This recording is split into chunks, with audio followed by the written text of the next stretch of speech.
Hey, we're back for the third and final installment on this week's lecture on race and racism.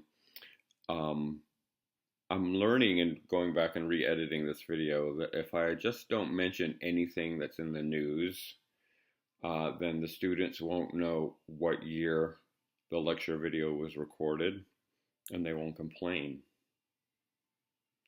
Note to self. This one's really big. This one I think is the most important and also helping us explain what the heck is happening right now. It's sort of two lectures. One is on the origin of racism, which the focus is on dehumanization. All right, I want you to focus on that word dehumanization. And the other is in this conflict between assimilation and pluralism, can we understand why America is so torqued up over race? So I'm really excited about sharing this part with you. I think this is where the rubber hits the road and we really understand why racism is a problem. So let's watch, shall we? What is the historic root of racism? Oh, God, this is a big question. Because a lot of people say, oh, we've always had, anytime anybody says since the beginning of time, they're wrong. We've already talked about that with regards to patriarchy, the notion that men always sort of had the power is just a lot of BS, especially when you look at hunting and gathering societies and how partnership they are. And this is the whole Eisler point. So this notion that we've always had racism, yeah, people have been like judging people that were different from them, but we haven't had sort of this real version of racism. And this real version of racism, we have to define what it is so we can get to the beginning point. We're going to give you a birth date of modern racism that we should all do the opposite of celebrating. Um, so so we're defining racism as a type of prejudice, right? Prejudice, right? A group of attitude toward a group of people. Prejudice is a broad category. Racism is kind of a subcategory of prejudice. And racism is a prejudice that views a group of people as inferior, as somehow less than. So you could be prejudiced. I don't like, the French because they're so stinky. But it's different to say the French are inferior beings, that they are somehow less than. So the theme around this part of our discussion is the concept of dehumanization. The idea that dehumanization is what makes racism different from prejudice. So let me tell you how this starts. And this has a lot to do with the idea of slavery. And people will say, well, we've always had slavery. Well, yes and no. I mean, the slavery has changed over the years. Slavery, for a long time, for most of our human history and most around the world, has been about capturing other people and enslaving them. You go to battle with the tribe across the hill, and if you beat them, you get their stuff and you get some of their people to do your dirty work. The Romans were famous for enslaving people, like the Gauls, who are the French. The Native American tribes here in this region, the Koalia, the ones of Washington County, Koala, Koala, I'm sorry. I'll put it on the bottom of the screen because I'll Google it when I edit this together. Those Indians enslaved, they were slaves in this part of Oregon. They would capture them and they would make them do their laundry essentially, and sometimes they would make them go to war against other tribes. So there were slaves here, and African tribes would enslave each other. So this notion of fighting and then we win and we enslave you, a little bit different, a little bit different. We're talking about something a little bit different. So when the global sea of trade starts in the 1400s, when we really start the age of exploration, and countries start going out and realizing there was a lot of stuff out there to bring in. We're talking about European countries here. There was, there was a need for cheap labor, and so you could enslave people, but you had to go to war against them to enslave them. That's kind of expensive. War is expensive even in those days, and they hadn't invented drones yet, so it was like a lot of fighting and climbing and wrestling and noogies. So this is when the Catholic Church, so remember our discussion about how the Catholic Church sort of ruled all of Europe until the Enlightenment. There's a story in Christianity that makes it sort of hard to justify enslaving people just to enslave them. And this is the story of Moses. I'm assuming some of you know who Moses was. Apocryphal story in the Christian Old Testament and in Judaism. And what is Moses most famous for? Well, Moses is famous for rain, of blood, right? Turning his staff into a serpent, bread falling from the sky, manna from heaven, which I always thought would be a really good, if I was really hungry, I would I wish I was like Moses and could just make like a cheese sandwich fall from the sky. Can't do that. There was a lot of magic in those days. The thing that he is most famous for, Moses, also parting the Red Sea, but what was he doing when he was parting the Red Sea? He was freeing the slaves of Israel from bondage in Egypt. The Pharaoh had enslaved the Hebrews to build all these amazing temples and pyramids and stuff like that. So there was this slavery then. They were slaves just because they were Jews, just because they were Hebrews. And so that story makes it really hard to enslave other people. If the Europeans in the 1400s would enslave other people just to enslave them, wouldn't that make them the Pharaoh? And then it would make the people they were enslaving the new Hebrews, and then some new Moses would be like, "Let my people go, Pope." So you would be the ultimate hypocrite to enslave other people, to be a Christian and enslave other people, right? So this is the starting point. There was this sort of conundrum. It was too expensive to get slaves by going to war for them, and you couldn't just enslave them because then you're the Pharaoh, and that doesn't fly.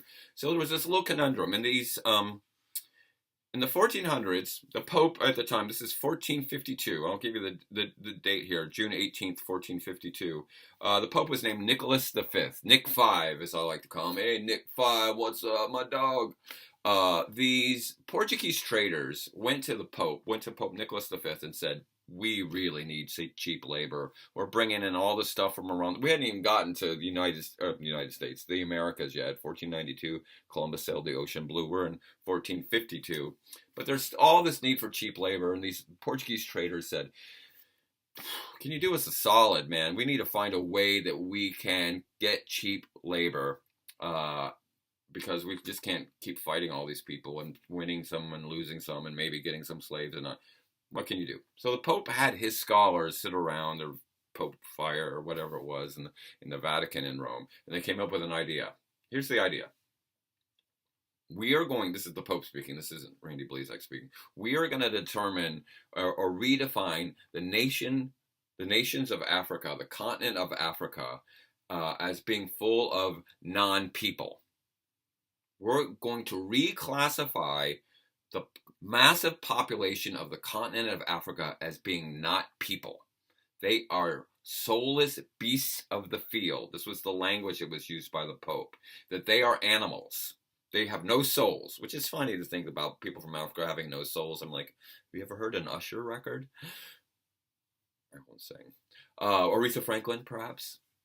R-E-S-P-E-C-T. Like that these people had no soul. They weren't animals. And so in this date, June 18th, 1452, he sent out this decree. It's called the Dum Dervasis, this sort of papal decree that says, as of this point, the people of Africa are now in perpetual servitude because they are not fully people. They are animals. And of course, we enslave animals all the time, right? We enslave horses and cows and pigs to do all the stuff that we want horses and cows and pigs to do, and nobody feels bad about it. So if the people of Africa were no longer people, have at it. Go get them. They aren't people. You can bring them to your world and dress them in your clothes and teach them your religion, but they'll never fully be people. And so this singular act by the Catholic Church in 1452 damned the people of Africa to 400 years of slavery and starts the slave trade that is incredibly brutal. So this is really important. This is such an important point. This is one of the reasons I wanted to get to this conversation, is this is based on a concept of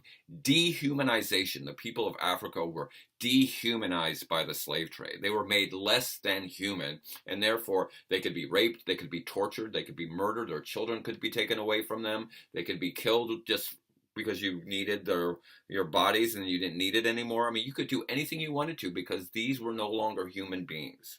And that starts this incredibly horrific diaspora. I want you to know that term. It's in your Giddens textbook, diaspora. This diaspora of the African people out of their homelands being stolen. Sometimes one tribe would be used against another tribe. We tell tribe A, hey, tribe A, we won't enslave you if you help us capture tribe B. So tribe A would go help and capture tribe B, and then they'd go to tribe C. Hey, tribe C, we won't enslave you if you go help us capture tribe A. And Tribe A would be like, wait a second, doesn't matter. And so this incredibly abusive, this disgusting slave trade of dehumanization for 400 years became the norm, this dehumanization. And the dehumanization worked, right? So why not dehumanize the Irish? The Irish are dogs. Why not we dehumanize gay people? They're faggots. They're not people. Why do you dehumanize women? They're bitches. They're not people. I mean, this dehumanization was so effective that it became a tool of oppressing other people by dehumanizing. We do it in times of war. You know, when you're going to war in the Middle East, it's against jihadis and ragheads and hajis. They aren't people with real feelings and lives. And, you know, they're things. And so the dehumanization of the slave trade doesn't end in 1865, right? The Civil War ends in 1865. That officially ends. Like 1808 is the end of the importation of slaves from Africa, officially. 1865 is the end of the Civil War. And it's all good in the hood, right? Everything's fine after that. Even Stephen, even Plainfield. No, of course it continues. And the important part of this notion of dehumanization is white people believe it, but everybody else believes it, including black people. You know, it's called the internalization of this negative label of inferiority. That you internalize it. Once a slave, always a slave. And I'll give you a couple examples of how this thing works. We call this the legacy of slavery, that in 2020, we are still dealing with this label of inferiority. Not just white people who have internalized white supremacy, but this includes black people also who have, you know, been taught to internalize this label of inferiority. So two examples that I like to use. One is the Confederate battle flag. Let's flash it up right there, the Confederate battle flag. Where I come from, you see it all over the place, right? That has become the symbol of the enslavement of black people. I was doing a high school talk out at Hood River Valley High School. I'll go ahead and mention it, I don't mind. And I, you know, talking to kids about racism and the work that I do, and I noticed there were all these Confederate flags all over the school. They were on white kids' lockers and their backpacks, and I was like, yo, what's up with the Confederate battle? Oregon was not in the Confederacy. What's up with that? So this young white boy, out of the mouth of babe, says, well, the Mexicans have their flag. We want ours. And I was like, isn't that the flag of the United States of America? Why are you picking a flag that you will see at a Klan rally? Another little story. So I used to manage this rock band, Driving and Crying. We used to travel the country rocking. And it was pretty cool. They're coming to town April or August 16th or 16th, I think, at the at Dante's. Come, I'll be singing. We were in some small southern town somewhere, Arkansas or Alabama or somewhere, some truck stop. And there was this white guy with a red t-shirt on and a Confederate battle flag. And it said, the South will rise again. We'll call him Bubba. And I was like, hey, man, what's up? I have this little game I like to play called Asshole with a Cause. So I was like, hey, Bubba, what's up, man? And he's like, oh, God, these long-haired rock and roll people. I said, hey, I got to ask you a question. I'm from Stone Mountain. And whenever I say I'm from Stone Mountain, white supremacists immediately give me a pass. Because that's, as I said on day one, that's the birthplace of the Ku Klux Klan. So if I say I'm from Stone Mountain, like, white supremacists are like, oh, you're one of us. I said, can I ask you about that shirt? I got to ask you what it means, the South will rise again. And then before he could answer it, I said, the South has risen economically. The jobs all moved down south from the Rust Belt to the Sun Belt. So economically it rose. It's risen politically. You can't win the White House without winning the South. Just ask Bernie Sanders about that one. You really need to carry the southern states. It's risen culturally, whether it's country music or the dirty, dirty South hip hop, southern literature. I mean, the South rose. And he said, well, you know what I'm talking about. I'm like, no, please tell me. I need to hear it from your beautiful white lips. What this means. You know what I'm talking about. I'm like, what? He said, the old ways. The old ways. I'm like, what? Old ways like the 1960s old ways? He's like, no, you know what I mean. Because there's a secret language that white people can speak to each other about race. And I said, you mean like plantations? He's like, nah, yeah, that, you know what I'm talking about. That's right. I said, you mean like slavery? That's what I'm talking about. And he was straight up ready to go back and reclaim some slaves. So that Confederate battle flag is in people's minds as a notion that we did it before and we're going to do it again. The South is going to rise again. And so that's an example of the legacy of slavery. Another example, though, is in our last names, what we call ourselves. My name is Randy Blazak. My great-grandfather was Mikhail Blazak, so my name is Czech. My, excuse me, Corona. My name connects me to my Czech ideology, or my Czech identity, my ethnic heritage. My wife's name is Barrios. She's from Mexico. Our child is Czech and Mex, a Czech Mex child. If your name is O'Malley, or your name is Smith, or your name is Watson, or your name is Weinstein, or your name is whatever, your last name is a way of connecting you to your ethnic identity. We hear a lot about this, and St. Patrick's is coming up. That, if you've got an Irish name, you get a free drink, and then everybody's like, "You got any Irish in you? Would you like a little more Irish in you?" That's St. Patrick's joke. But if you're an African American, especially if you're an African American whose family history goes back to the days of slavery, what is your last name? What is your actual last name? You don't know, right? If your name is Washington or Jackson or Lincoln, that's not your African name. I mean, what happened when slaves were freed in 1865 is they either took the name of their owner or the name of a famous white person, like Lincoln, right? That's why there's so many Lincolns and Jacksons and Washingtons, because those were names of famous people, and you got to name yourself. So the great civil rights leader Malcolm X, his name is Malcolm Little. His name that he was born to was Malcolm Little. And then he realized that's not his true name.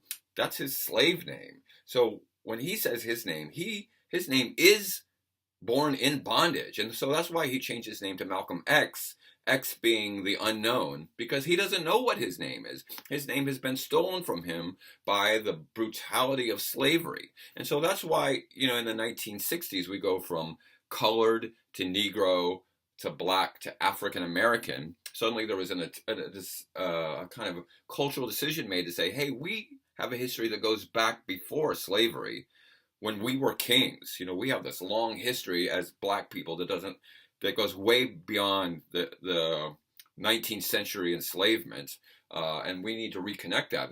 There's a whole wave of African Americans who have given their kids vaguely African sounding names because it sounds more authentic than Brad Jackson. No, you want to give yourself a more African sounding name to say, hey, there is a part of me that predates slavery. But just having to do that and not having your ethnic identity in your name is another reminder of the legacy of slavery, another reminder of that label of inferiority. So I hope that makes sense to people, because that's sort of a really powerful piece of this that I wanted to make sure that people got.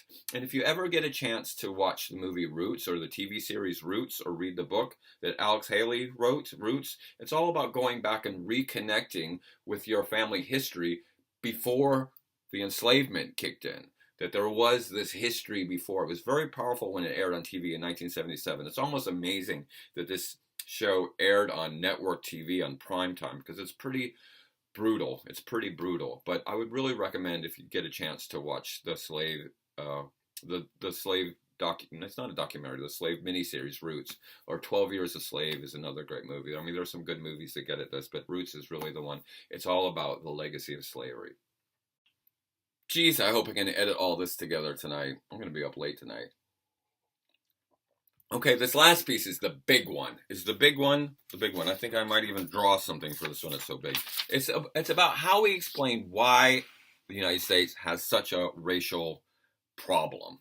And it goes back to our discussion about values. And remember, we're talking about values, I think week 3 maybe. The values are sort of shared concepts of what is good or desirable. We value money, we value privacy, we value the family, we value, fun.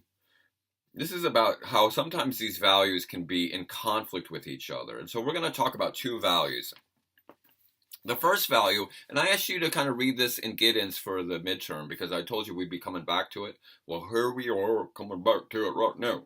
The first value is assimilation.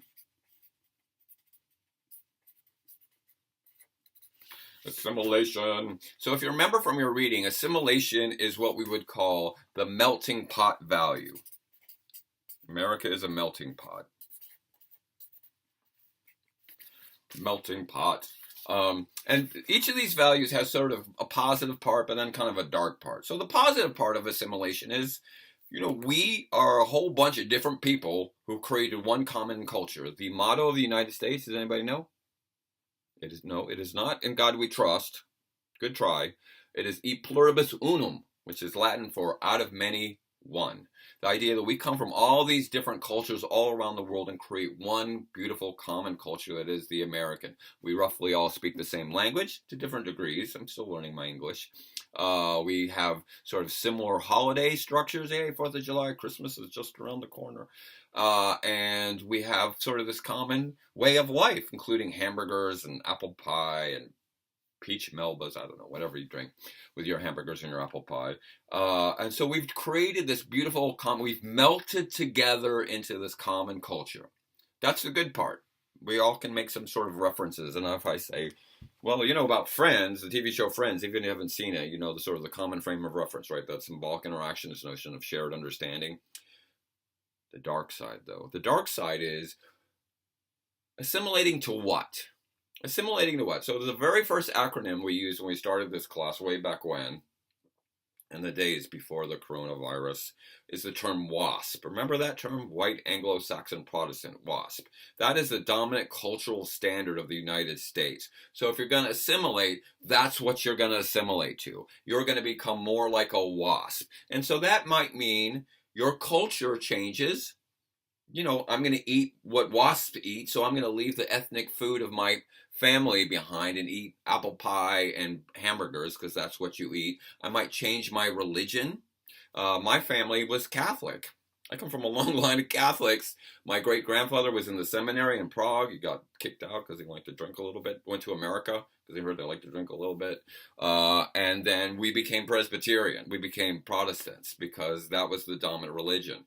And so you change that. Some people will change the way they look. They will lighten their skin to look whiter. They will straighten their hair to look whiter. They will change the way they hold their body to be more like Brad. This is my white person. And they will give up the things that make them unique to assimilate to the larger culture. You're giving something up to assimilate. I once saw Abbie Hoffman, the great 60s radical, speak, and he said, if America is a melting pot, a lot of people are getting burned. So there you go. That's the idea. The dark side of assimilation is everybody's got to be more like the WASP. Some people can do it successfully because, you know, my family was sort of white European.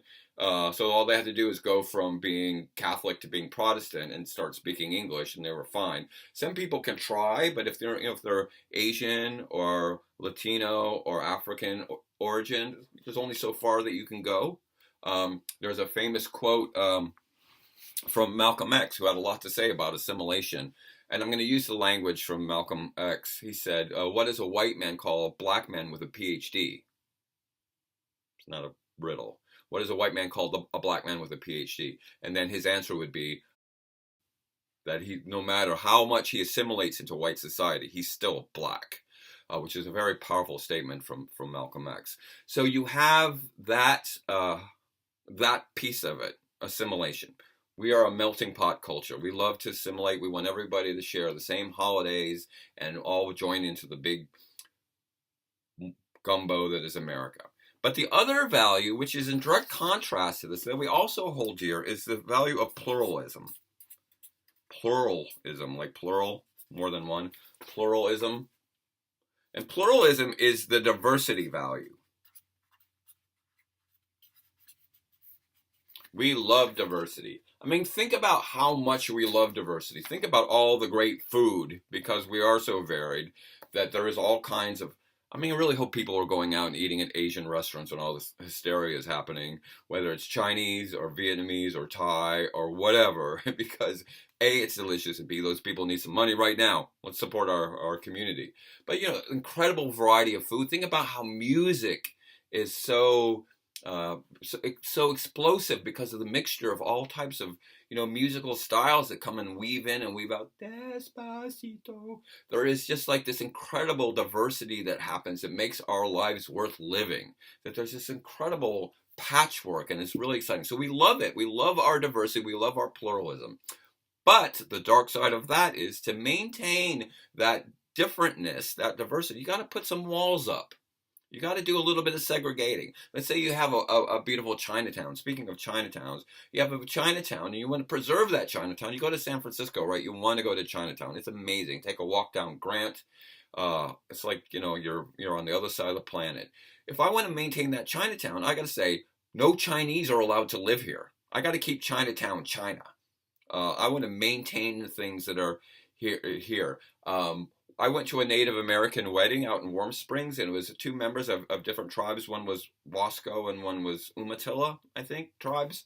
And they were very excited that they were marrying two Native people marrying, because their kids would also be Native. They wouldn't assimilate, because there's a long history of trying to make Native people assimilate. They would force these kids into boarding schools, cut off the boys' hair, and make them speak the king's English. I mean, there was really a forced assimilation. So to have two Native Americans marry each other meant that they would be able to preserve the pluralism, but their kids would assimilate a little bit, because their kids would be only half Wasco and half Umatilla. When I was doing my graduate work in Prague, going back to the old country, my grandmother said, "Randy, I want you to bring something back from Prague. I want you to bring something back from Czech for me." I'm like, "Okay, Grandma, what do you?" Because they're really famous for their Bohemian glass. They started crystal. So I'm like, "Oh God, Grandma's going to want me to lug some glass all the way back across the planet." She said, "No, Randy, I want you to bring back a wife. There's not enough Czech blood in our family. My mom was English, sort of an English person, so I'm only really half Czech." She's like, "We need more Czech blood in the family. Go bring back a wife." I'm like, "Okay, Grandma, I'll do my best," which I did. I tried, but sorry, Grandma, I married a Mexican. There you go. So there is this inherent tension for pluralism that you need some division. And that means that these two values, assimilation and pluralism, are always bumping up against each other. So if you assimilate, you undo the pluralism. If you assimilate, if you become more and more American, you become less and less diverse. And to maintain the diversity, the pluralism, means you have to resist the assimilation. This is why we're so screwed up, because we have these two values, I'm hoping this makes sense, they're really exact opposites of each other, that we want to do both at the same time. Countries like Canada say, we want to do pluralism. We want to have as much diversity as possible. And if we have to put up some boundaries, we'll do it. But here, we want everybody to drop the hyphen and just be American. Although tell that to the Irish on St. Patrick's Day. They practice pluralism on that day. And the best way to sort of describe this tension, this is sort of the last piece of this section, is about how we talk about generations of immigrants. So when people come to this country, from wherever, pick your favorite place, coming from Ethiopia or Cuba or Zanzibar, when people come to a new country, they find people like them and hang out. So the sort of first wave of immigrants come in what we would call in an enclave. They find people just like them. And the same is true, by the way, if you go overseas and want to find Americans. Americans, I've been in Europe. I spent a lot of time in Europe, and somebody will be speaking English with an American accent. Immediately, you're like, everybody's like hanging out together, even though they would never talk to each other in the United States, because they're in another country and they know they're from the same place. I think this is probably happening in Europe right now with Trump's latest crazy travel ban. All the Americans are like, "What's going on? What's going on? What's going on?" So when people come to this country, they find an enclave of people like them. So let's say Cuba. Let's say Cuba, for example. You're coming from Cuba. You're going to find other Cubans, and that's the first place you're going to go. You're going to go to Miami, and Miami has a great ethnic enclave called Little Havana. You get the best Cuban food. It's actually better than it is in Cuba. I've been to both Miami and the real Havana. Cuban food is better in Miami than Havana. They hang out together. They all speak the same language. They have the same customs. They can help each other get adjusted. But those people then have babies. And those are the first generation Americans.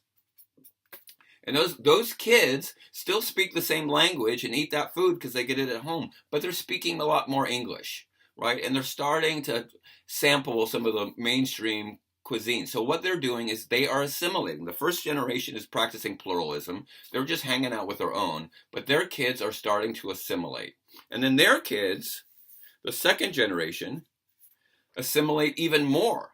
Right? They might not even know the old language. Maybe they know a little bit so they can talk to their grandma and grandpa, their abuelos who are here, but they're speaking a lot more of the main language and much more acculturated or assimilated. I know lots of Mexican Americans who don't speak any Spanish. They don't speak any Spanish. What? Yes, it's possible. I know these people because they've assimilated into the American culture. And then the third generation, and this is something the sociologists have really found really interesting, around the third generation, that you've assimilated so much That's that ring right there. That you start to become part of the mainstream culture. You've lost the thing that made you unique. You've lost the pluralism. You've lost the diversity, and there's a sense of loss.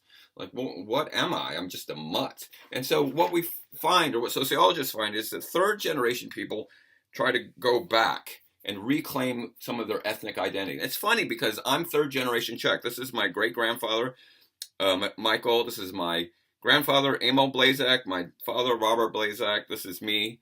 And I was the one who's like, wait a second, I've really assimilated into American culture so much, I've lost the thing that made me unique. I'm going to start going back to the old country and discovering some of the wonderful Czech culture.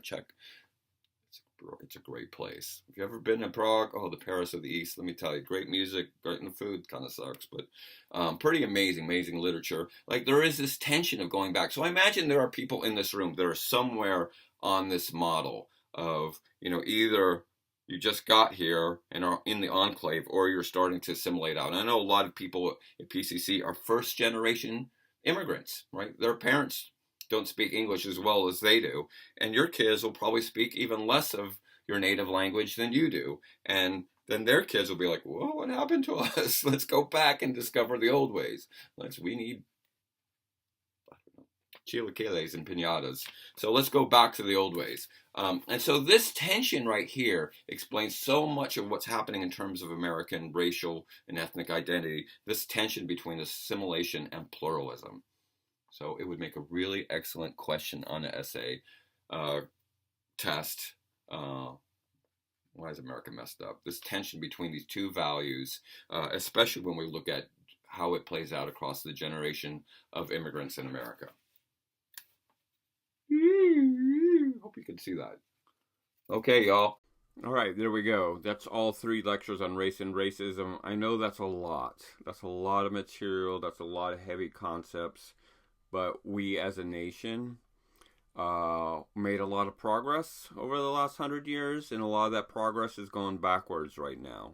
We're turning against the work that we've done to be honest about our racial history in this country, and it's a little sad. And so I wanted to spend a little extra time on this topic because it is so important, especially if you're a student of color. It's important to you, but it should be important to white students as well, because we all suffer from the normalization of white supremacy that has now become mainstream, sadly. And so the work that I started as a kid in Stone Mountain, Georgia continues. So I hope these lectures have been of value to you. We'll certainly be talking about this stuff in the classroom. And I also want to give a plug. If you're interested in this topic, for my 206 class, Social Problems, where we talk a lot about the concept of racial trauma in that class. So we take these topics and we expand them even further. So if you're looking for another class to take where we dive into this stuff. All right. Thanks, everybody. See you in the classroom.